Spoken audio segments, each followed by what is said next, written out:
Alamisa don décembre kalo tile 15 san 2022 minisiri min bɛ yen n'a ɲɛsinnen don finitigilakaw ka kɔɲɔ ɲɛnabɔli ma ba Maliba kɔnɔ n'o ye colonel Sadio Kamara ye. Ale ye Alimaɲi jamana kɔnɔna minisiri min ɲɛsin bɛ u ka finitigilakaw ka kɔɲɔ ɲɛnabɔli ma o bisimila an ka jamana kɔnɔna na ka se ka kuma falenbaliw kɛ u ka bolodi ɲɔgɔnma baara olu kan camancɛ fanga kunkan. Décembre kalo tile 21 ka kunjɛ 23 la baara dɔw bolodalen don min ni o bɛna kɛ CICB ale kɔnɔna na min ni o bɛna kɛ cakɛda dɔw fɛ olu ka ɲɔgɔnyeba dɔ n'o ye jamana kɔnɔna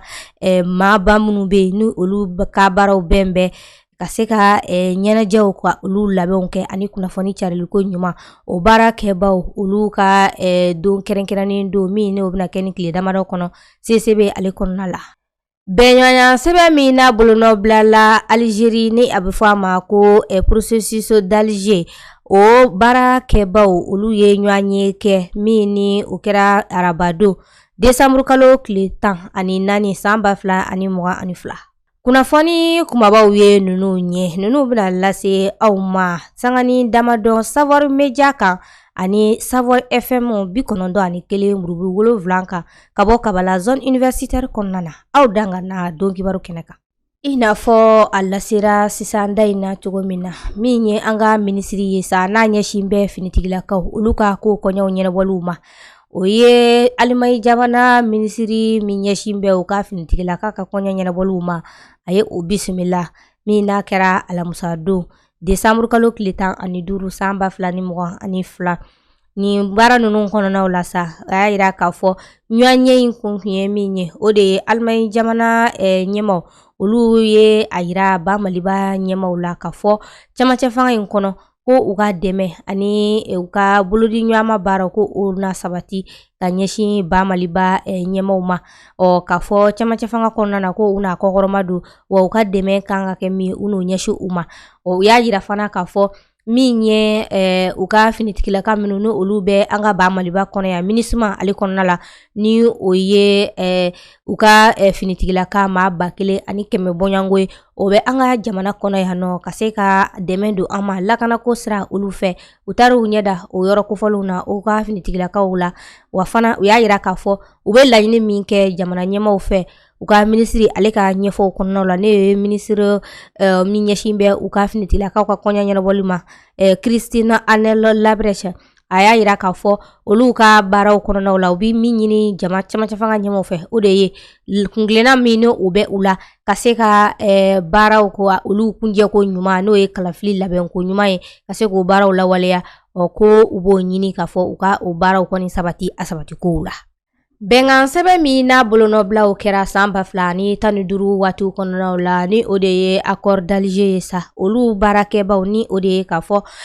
a médiation internationale min n'olu bɛ ba Maliba kɔnɔ yan olu ye ɲɔgɔnye dɔ kɛ bɔlɔlɔsira kan min n'a kɛra araba tɛmɛnen na décembre kalo ale tile 14 san 2022 ɲɔgɔnye in kɔnɔnaw la sa o kun ye min ye k'a fɔ ka se ka ɲɔgɔn kunnafoniya min ye bɛnkan sɛbɛn yɛrɛ a kibaruyaw kan ani ka taa se a bɛ lahalaya min na nin waatiw la minnu kelen don a la ani minnu ma se ka waleya fɔlɔ ka se ka kuma kɛ olu kan fɛn minnu n'olu kan ka bila sen ka o baaraw boloda o kumana u ka ɲɔgɔnye kunbɛn nin ko ninnu kan o y'a yira k'a fɔ ɲɔgɔnye dɔw kɛra minnu ni olu kɛra sababu ye ka se ka maaw nisɔndiya k'a yɛrɛ k'a fɔ ko bɛnkan sɛbɛn a lawaleyali baaraw ko a bɛ ka sira ɲuman ta nin waatiw la o y'a yira k'a fɔ min ye CSA sa ni o de comité de suivi de l'accord ye sa olu maaw ye ɲɔgɔnye min kɛ septembre kalo tile 2 o y'a yira k'a fɔ ni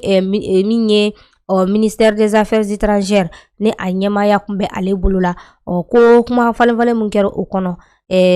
min ye Algérie jamana kɔnɔna ministère des affaires étrangères ye sa ni o de ye Aratan Lamara k'a fɔ ko u ye a yira k'a fɔ hakilisigi ni jigisigi kɔni ko bɛ ka sɔrɔ a baaraw kɔnɔ nin waatiw la o y'a yira k'a fɔ min ye Mali denw ye sa laɲini min n'o de bɛ kɛ Mali camancɛ fanga ɲɛmaw fɛ o de ye k'a fɔ u k'u jija k'a fɔ bɛnkan sɛbɛn a nafa yɛrɛ kama ani a tɔnɔ sɔrɔli kama ko u k'u jija ka se ka u jeniyɔrɔ fin a ko la kosɛbɛ u ka fan ye min ye ka kɛ k'u k'u ka kɛtaw kɛ.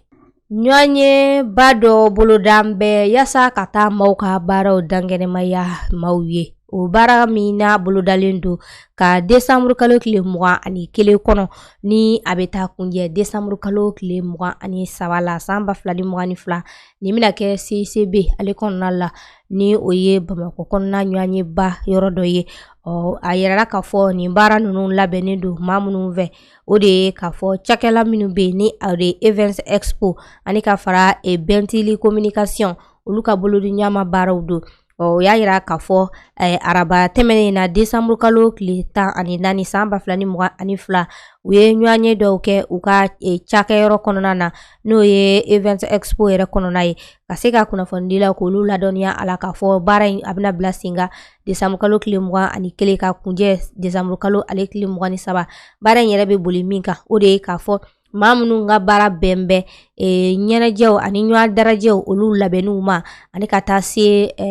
minnu bɛ kunnafoni carili kɛko ɲuman maaw ka baarakɛtaw kunnafoni carili o baarakɛbaw ka taa olu ka baaraw yira maaw la u nafa min bɛ u la ani jɔyɔrɔ min b'u la jamana kɔnɔ ani sɔrɔ yɛrɛ siraw fɛ u ka baaraw bɛ nafa min lase jamana kɔnɔna na ka se ka taa olu yira maaw la fo ka taa se u yɛrɛ lakodɔnniw ma minnu ni olu bɛ lakodɔnni ɲini ka se ka olu ka lakodɔnni sabati. O y'a yira k'a fɔ nin baara in labɛnni baw min ye a ɲɛmaaba yɛrɛ ye sa ni ale ye Event ye o ɲɛma ye Madamu Ɲamoyi Tarawele a tun bɛ a kɛnɛ kan ka fara o kan denbaya dilen don maa min ma ni o de ye Fatumata Minti Barika ye ale fana tun bɛ kɛnɛ kan ka fara min ye minisiri min bɛ yen n'a ɲɛsinnen don subahana mansinw ani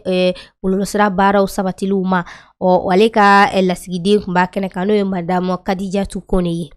Mali kɔnkan kibaruyaw la an b'an sɛnsɛn ka taa o yɔrɔw la. A yirala k'a fɔ Rusi jamana ɲɛmaw olu ye kangarida kɛ ka ɲɛsin l'Amérique jamana ɲɛmaw ma k'a fɔ u bɛ ka baara minnu bila sen kan ka ɲɛsin Ukraine ma ko u kana kɛ. O de ye jumɛn ye min ye alamisa don bɛnna desanburu kalo ale tile 15 ma san 2022 Rusi jamana ye a yira k'a fɔ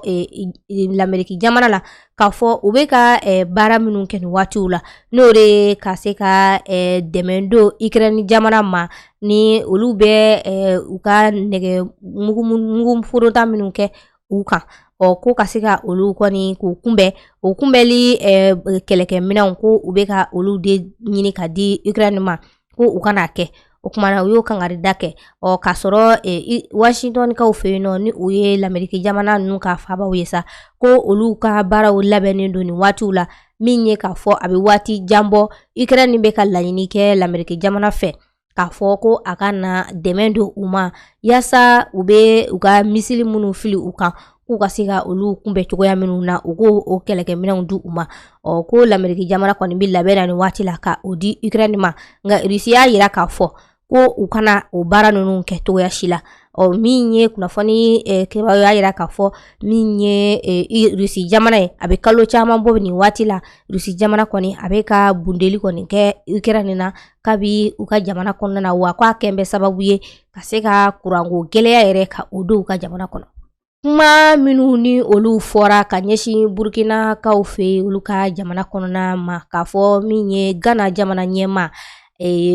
l'Amérique jamana ale ni farafinna jamanaw ka ɲɔanye min ni o baaraw kɛra n'a daminɛna tarata tɛmɛnen na ko o kɔnɔna na Ghana jamana ɲɛma n'o ye Nana Addo Akufo-Addo ale y'a yira k'a fɔ ko ale jɔrɔn bɛ kosɛbɛ ka d'a kan Burkina jamana k'olu kɛlen don ka min ye bolodi ɲɔgɔn ko o kɛ ni groupe Wagner ye ko olu kɔni jɔrɔn bɛ o la bari k'a bɛ yɔrɔ min na k'u taa mɛ bila yɔrɔ min na ko o n'ale ka jamana bɛ dan jɛbɔ n'o o ye Ghana ye ko o jɔrɔ bɛ a la kosɛbɛ nka min ye Burkina jamana ɲɛmaw ye sa olu ye nin ko in nkalontigiya wa o kama u ye Ghana jamana ɲɛmaw ka lasigiden min bɛ Burkina kɔnɔ u ye weleweleda kɛ a ma k'a wele ka na a sigi ka ɲininkali tɛnko a la o kɔfɛ fana u ye Burkina jamana ɲɛmaw ka lasigiden min fana bɛ Ghana jamana kɔnɔ weleda kɛra u fana ma u y'a yira k'a fɔ wale min n'a kɛlen filɛ nin ye Ghana jamana ɲɛma fɛ ko u bɛ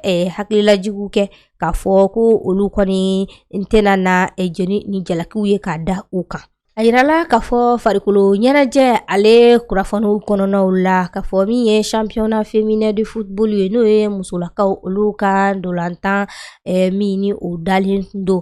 min ye AS Momo ale ni La Tigresse de Kayi olu kun ye ɲɔgɔn sɔrɔ o kɔnɔna na sa l'AS Momo de Sikaso ale kɔni ye Tigresse de Kayi ale y'o dasi ni 5 ani 0 ye o ndolantan min n'a kɛra araba tɛmɛnen na n'a bɛnna décembre kalo tile 14 ma san 2022 ndolantan in kɛra kayikaw fɛ yen nɔ o y'a yira k'a fɔ ni ndolantan min ni a kunjɛlen filɛ ko a kɛra tago filanan de ye nin ye ɲinan san kɔnɔnaw la wa a bɛnna min ma o de ye k'a fɔ u ka don tile tago filanan o baaraw de don min ye deuxième journée ko o baaraw de kɔni bɛ sen na nin ye min ni Sikaso maaw n'o ye AS Momo de Sikaso ye ale de ye Tigresse de Kayi ale y'olu ci 5 ani 0 u y'a yira k'a fɔ baara in yɛrɛ labɛnnen don maa minnu fɛ o de ye Fédération Malienne de Football ye farikolo ɲɛnajɛ ale kuncɛliw bɛ kɛ ani an ka don kibaru yɛrɛ kunnafoni kuncɛliw bɛ kɛ ni min ye o de ye k'a fɔ Katarikaw fɛ yen nɔ diɲɛ seleke naani ndolantan min ale baaraw bɛ ka kɛ Katar kɔnɔna na u y'a yira k'a fɔ ko yirala k'a fɔ min ye arbitre ye sa ko olu kɔni ka baaraw kɔni jɛgɛni yera o kɔnɔ maaw fɛ min ye k'a fɔ Faransi ale ni Maroko ka ndolantan min na a kɛra ko Faransi ye sebaya sɔrɔ Maroko kan nga min ye a don dugusajɛ ye sa ko Maroko kɔni bɛ kunkolola munumunu fan bɛɛ la ka se k'a ɲini k'a dɔn min ye jɛngɛjɛngɛli minnu n'olu yera ndolantan kɔnɔna na ni olu ma ta k'o don ba la ko olu kɔni kɛra u bolo kumasiri ye kosɛbɛ min ye k'a fɔ ko penalty 2 bɔɲango ko o ma min ye arbitre ye k'a m'olu fiyɛ wa fana ka fara nin bɛɛ lajɛlen kan k'a fɔ ko olu kɔni ye ndolan sɔrɔliko damadɔw kɛ min ni o kɔni ma jate olu bolo wa u y'a yira k'a fɔ ko nin ko in bɛ jate k'a bila minɛn jumɛn de kɔnɔ ko nin ye bɛnkan ye bari ka d'a kan ko Faransi jamana ɲɛma ko ale taara ndolantan in kɛnɛ kan wa a kun sigin bɛ yɔrɔ min na ko o de kun ye FIFA yɛrɛ ɲɛma k'o kɛrɛfɛla ye wa ko k'a sɔrɔ ko jamana ɲɛmaw sigilen kun don yɔrɔ min na ko a ma taa sigi o yɔrɔ la ko walima ɲininkali kan ka kɛ min ye o de ye k'a fɔ a sigilen kun don o yɔrɔ min na a bɛ ka min ye babali de don wa walima delili de don FIFA ɲɛma fɛ wa yaasa Faransi ka sebaya sɔrɔ Maroko kan ko n'i y'a ye Faransi jamana sera ka wuli ka na min ye ndolantan in kɛnɛ kan ka n'i sigi nin kɛnɛ kan k'a kun danganiya ka de k'a fɔ ko Faransi na sebaya sɔrɔ Maroko kan nin bɛ dansigi kɛ an ka bi don kibaru la lase kɛra Aminata Kulibali fɛ min ye an ka jaw filibaw ye sa o de ye Daramane Jire ye an ka fiɲɛsiraw ka 91.7 kan Seydou Danbele ale kun bɛ o baaraw la ani ce a ka ɲamadali n'a ka kulomajɔw la a k'an bɛɛ waati wɛrɛw la